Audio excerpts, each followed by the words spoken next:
Bonjour et bienvenue à la présentation d'informations sur l'AVC de l'Hôpital Juif de réadaptation. Ceci est la première partie d'une présentation en deux parties sur les accidents vasculaires cérébraux. Pour que vous compreniez ce qu'est un accident vasculaire cérébral, nous devons parler du cerveau, des différentes parties du cerveau et de ce dont elles sont responsables, y compris l'apport sanguin au cerveau et comment cela fonctionne. Nous parlerons des signes avant-coureurs. Comment savoir si vous avez un accident vasculaire cérébral? Prévenir les AVC, les facteurs de risque et ce que vous pouvez faire seront discutés dans la deuxième partie de cette présentation. Nous conclurons ensuite avec ce qu'est la réadaptation et pourquoi elle est si importante dans votre rétablissement. Avant de commencer, selon vous, un AVC touche quelle partie du corps? A. La tête. B. Le bras. C. La jambe. D. Le cœur. La réponse A. La tête. Le terme médical pour un accident vasculaire cérébral est AVC. A signifie accident, V signifie vasculaire, ce qui signifie les vaisseaux sanguins, et C signifie cérébral pour le cerveau. AVC ou accident vasculaire cérébral. Comme vous pouvez le voir, le cerveau est divisé en différents lobes. Chacun de ces lobes est responsable de différentes fonctions. Nous en discuterons plus en détail plus tard dans cette présentation. Un accident vasculaire cérébral est diagnostiqué en effectuant un scanner de la tête ou une IRM du cerveau. Plusieurs examens neurologiques sont effectués par un neurologue, une infirmière, un ergothérapeute, un physiothérapeute et un orthophoniste. Ce sont les artères qui sont responsables de l'approvisionnement en sang du cerveau. Nous avons l'artère carotide commune qui est située dans la région du cou, les côtés gauche et droit du cou, et l'artère vertébrale à l'arrière du cou. Et celle-ci se sépare en différentes artères à l'intérieur du cerveau. Nous avons l'artère cérébrale antérieure qui alimente principalement la partie frontale du cerveau, l'artère cérébrale moyenne qui alimente les sections médianes du cerveau, et l'artère cérébrale postérieure qui alimente la face arrière du cerveau. Pour que vous puissiez visualiser comment le sang circule vers le cerveau, imaginez que cet arbre soit les artères ou le tronc de l'arbre est l'artère principale fournissant le flux sanguin au cerveau. Par exemple, l'artère carotide et comment cette artère se divise pour aider à alimenter le cerveau avec le sang, les nutriments et l'oxygène dont il a besoin. Au milieu du cerveau, il y a un réseau d'artères reliant le côté gauche et le côté droit du cerveau. Imaginez-les comme un carrefour giratoire. Il s'appelle le polygone de Willis. Et ce polygone de Willis assure que les deux côtés du cerveau seront alimentés en sang dans le cas où l'une des artères principales serait bloquée ou partiellement bloquée. Il y a deux différents types d'AVC. L'un est un accident vasculaire cérébral ischémique. Ce que cela signifie, c'est que l'AVC a été causé par un caillot sanguin. Un caillot sanguin qui a bloqué l'artère et arrêté le flux sanguin vers le cerveau. 80% de tous les AVC sont des AVC ischémiques. Il existe deux types d'AVC ischémiques, de nature thrombotique ou embolique.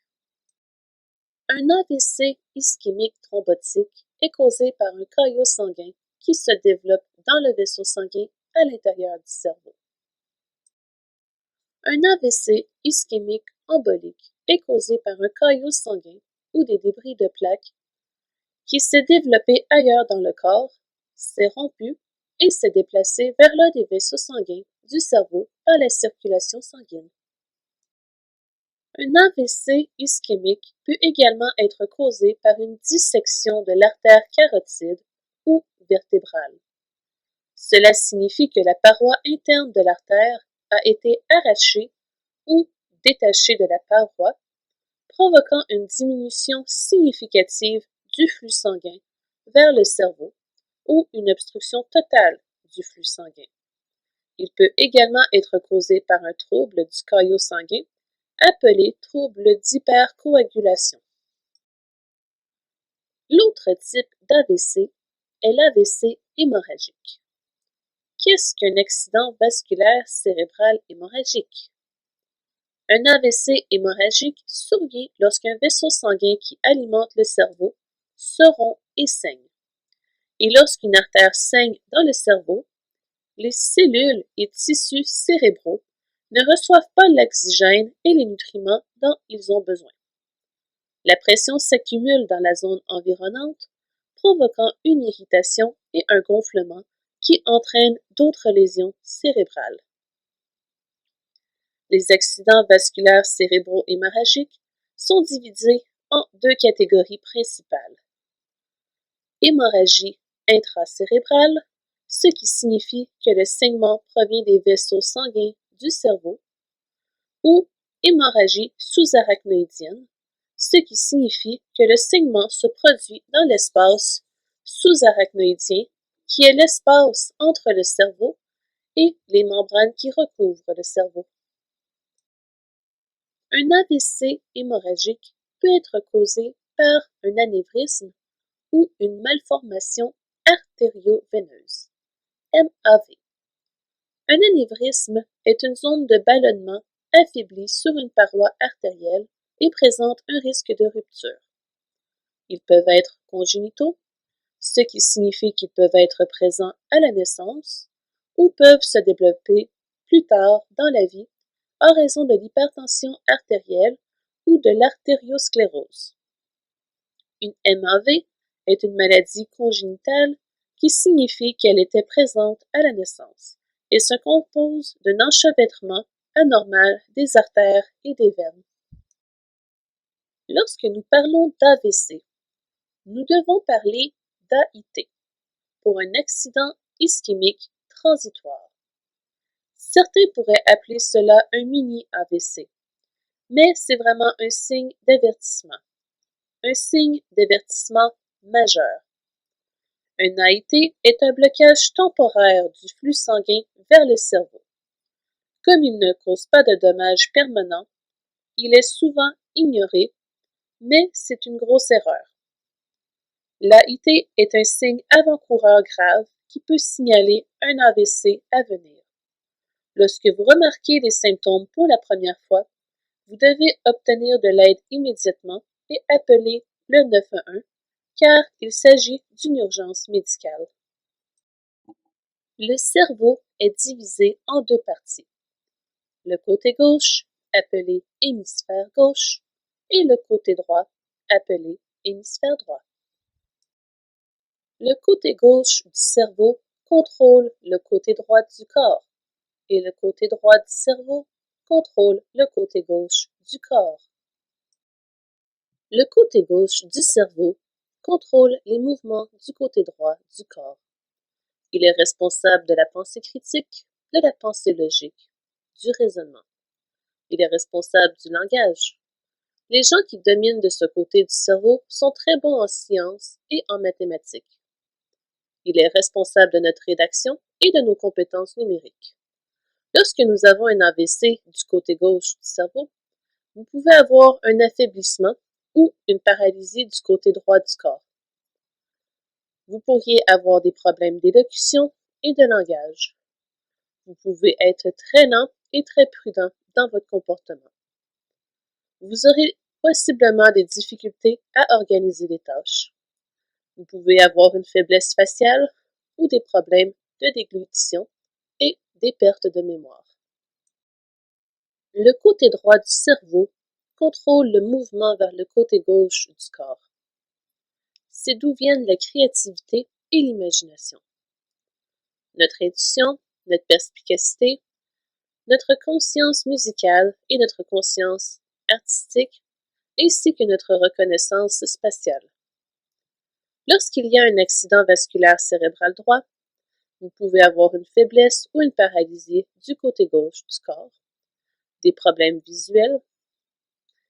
Vous pourriez être très rapide, impulsif, très curieux dans votre comportement. Vous pourriez prendre de mauvaises décisions en raison de votre incapacité à juger les distances, la vitesse ou la position des objets. Vous pouvez également avoir une faiblesse faciale et des problèmes de déglutition ainsi que des pertes de mémoire. Chaque hémisphère de chaque côté du cerveau est divisé en différents lobes et chacun de ces lobes est responsable de différentes fonctions.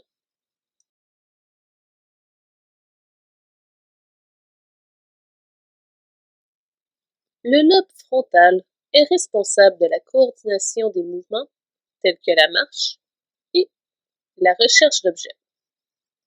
Il est chargé d'évaluer les conséquences de nos actions, d'évaluer les similitudes et les différences entre deux objets, de former et conserver la mémoire à long terme. Il est responsable du langage et de la parole, de notre expression émotionnelle et notre régulation de celle-ci. Il est responsable de notre personnalité, de notre motivation et de notre attention. Ainsi, quand il y a un AVC situé dans le lobe frontal, on peut avoir l'incapacité de prendre des décisions, des difficultés à planifier et à exécuter une fonction ou une activité. Il diminue notre attention et la perte de mémoire. Des changements soudains ou drastiques de la personnalité, des changements d'émotion tels que des signes de dépression et d'anxiété, des difficultés à comprendre les signaux sociaux ou à se rapporter aux émotions des autres et à faire preuve d'empathie. Les changements dans les habiletés motrices, les capacités de raisonnement spatial et les problèmes de langage. Le lobe pariétal abrite la principale zone sensorielle du cerveau. Il est vital pour la gestion du goût, de l'ouïe, de la vue, du toucher et de l'odorat. Le lobe pariétal vous permet de localiser le toucher. Lorsque vous touchez un objet avec n'importe quelle partie de votre corps, votre lobe pariétal vous permet de ressentir cette sensation à la vue du toucher et de ne pas la dire sur tout le corps. Il aide à intégrer les informations sensorielles. Il aide à la navigation visuelle, spatiale et au raisonnement. Cela signifie que vous êtes capable de lire une carte, de suivre des instructions, d'éviter de trébucher sur un obstacle inattendu. Votre capacité à déterminer où se trouve votre corps dans l'espace. Par exemple, toucher avec son doigt son nez, sans l'aide d'un miroir, est une fonction du lobe pariétal. Évaluer une relation numérique, être capable de calculer. Évaluer la taille, la forme et l'orientation des objets dans l'espace. Coordonner les mouvements des mains, des bras et des yeux. Le traitement du langage et la coordination de l'attention. Le lobe temporal joue un rôle clé dans l'audition. Le rôle consiste à être capable de percevoir les sons, d'attribuer un sens aux sons et de se souvenir de ceux-ci. Il est responsable des souvenirs à long terme, d'interpréter la signification de ce que vous voyez, y compris la reconnaissance d'objets. Il ne suffit pas de voir un objet pour que la vision soit utile. Vous devez également comprendre ce que vous voyez. Ainsi, le lobe temporal aide à donner un sens à vos vues que vous voyez tous les jours. Sans ce lobe, vous ne pourrez pas reconnaître les visages ou lire le langage corporel. Il est également responsable de la production de la parole et de la capacité de comprendre la parole et de donner un sens au langage. Sans le lobe temporal, vous ne pourrez pas nommer des objets, vous souvenir des échanges verbaux ou reconnaître le langage. Il est également chargé de contrôler notre appétit et notre soif. Le lobe occipital est responsable de la vision. Vous aidez à cartographier le monde. déterminer la couleur, évaluer la distance, la taille et la profondeur. Être capable d'identifier des visages et des objets familiers et être capable de se souvenir de ces visages et objets plus tard. Il est également chargé d'interpréter ce que vous voyez. Des lésions au lobe occipital peuvent provoquer une dipoplie, une vision double ou une hémianopsie. L'hémianopsie est une cécité ou perte de vision dans la moitié du champ visuel. Le cervelet est situé à l'arrière et au bas du cerveau, derrière le tronc cérébral. Il a plusieurs fonctions. Cela aide à maintenir notre équilibre.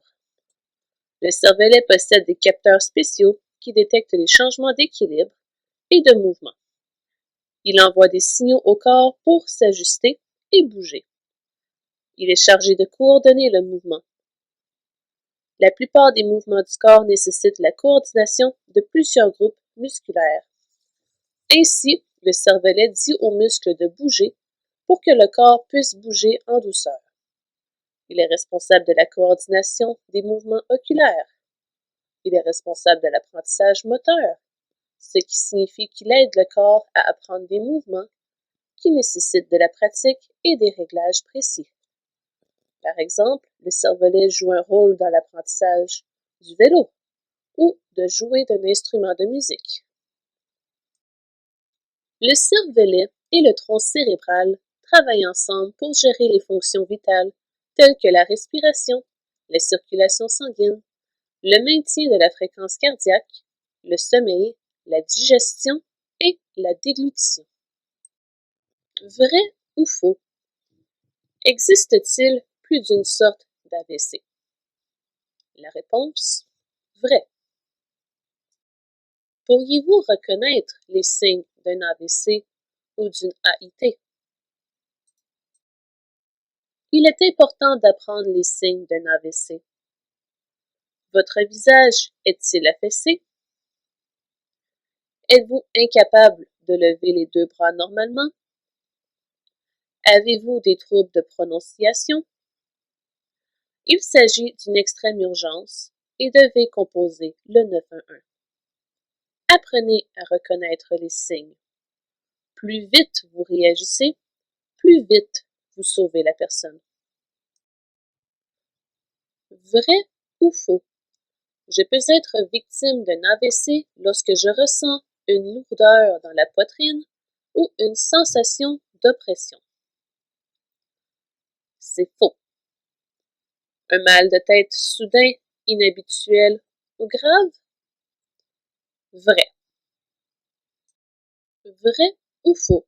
Je peux être victime d'un AVC lorsque je ressens une paralysie d'un côté du corps? Vrai. De la difficulté à m'exprimer ou à comprendre des paroles? Vrai. Avoir une fièvre ou une température élevée inexpliquée? C'est faux. Vrai ou faux? Je peux être victime d'un AVC lorsque je ressens de façon soudaine des étourdissements, une perte d'équilibre ou de coordination. C'est vrai. Un engourdissement ou une faiblesse au visage, dans un bras, une jambe, surtout d'un côté. C'est vrai. Vrai ou faux? Je peux être victime d'un AVC lorsque je ressens de la difficulté à respirer ou des douleurs thoraciques. C'est faux.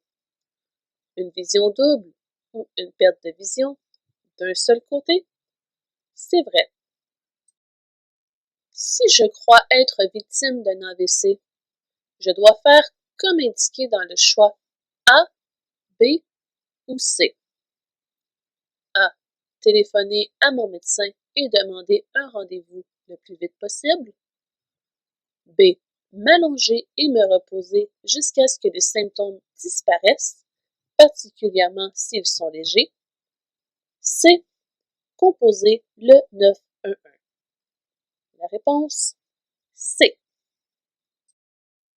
Il est important de réagir immédiatement lorsque vous ressentez un ou plusieurs symptômes d'un AVC.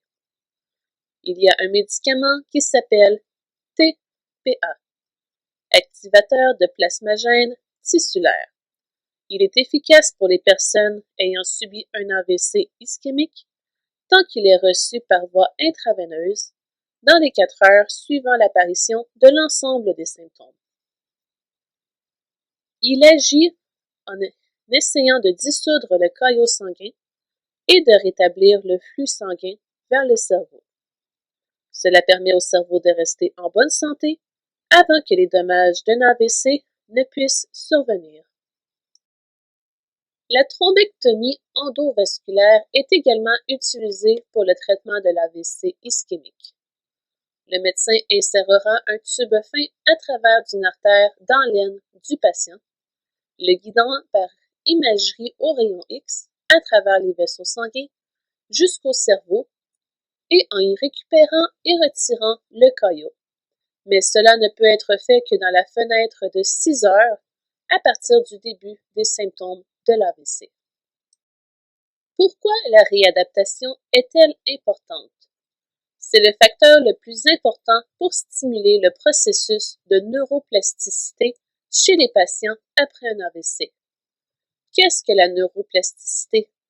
C'est essentiellement la capacité du cerveau à se recabler ou à se réorganiser après une blessure. Voici quelques activités que vous pouvez faire quotidiennement pour aider à développer la neuroplasticité. Se laver et s'habiller. Certaines activités cognitives comme les mots croisés, le sudoku, les mots cachés et les calculs. Parler et communiquer aussi souvent que possible, peu importe la difficulté. Marcher, se mobiliser, se transférer. Jouer à des jeux qui nécessitent des mouvements répétitifs sont tous des exemples qui peuvent développer la neuroplasticité. Merci pour votre attention.